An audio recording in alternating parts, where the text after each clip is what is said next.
બનાસકાંઠા જિલ્લાના પાલનપુરમાં ભાજપના નેતા સામે 60 લાખની છેતરપિંડીની ફરિયાદ દાખલ કરવામાં આવી છે। ભાજપના આગેવાન ગિરીશ જગાણીયાએ કોલેજનો વહીવટ પડાવી લઈ કરારનો ભંગ કરતા નાણાં પરત ના આપતા વિવાદ સર્જાયો છે। તેમણે બંધ કોલેજ ચાલુ કરવા તબક્કાવારે આપેલ 60 લાખ પરત ના આપતા મામલો પોલીસ થાણે પહોંચ્યો છે। મળતી માહિતી મુજબ પાલનપુરમાં ભાજપના એક આગેવાને તેમની સંસ્થાના નામે ચાલતી બીએડ કોલેજ કરાર ખત કરીને ચલાવવા આપી હતી અને તેના બદલામાં કોલેજના સંચાલકે ભાજપ આગેવાનને કોલેજ ચલાવવા માટે તબક્કાવાર 60 લાખ આપ્યા બાદ જો કે કોલેજ સારી ચાલતા ભાજપના આગેવાને કરારનો ભંગ કરી કોલેજનો વહીવટ પડાવી લઈ તેમજ સંચાલકને તેના 60 લાખ પરત ન કરી છેતરપિંડી કરતા મામલે કોલેજ સંચાલક ડોક્ટર ભરતભાઈ બાંટિયા એ વિવિધલક્ષી યુવા વિકાસ ટ્રસ્ટના પ્રમુખ અને ભાજપ આગેવાન ગિરીશભાઈ જગાણીયા વિરુદ્ધ પાલનપુર પૂર્વ પોલીસ મથકે છેતરપિંડીની ફરિયાદ નોંધાવી હતી, જે બાદ પોલીસે બનાવની તપાસ હાથ ધરી હતી।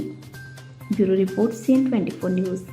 હવે જુઓ દેશ દુનિયાની તમામ ખબરો તમારી આંગળીના ટેરવે। ઉઠાવો મોબાઈલ અને Google Play Store પરથી ડાઉનલોડ કરો અમારી CN24 ન્યૂઝ મોબાઈલ એપ।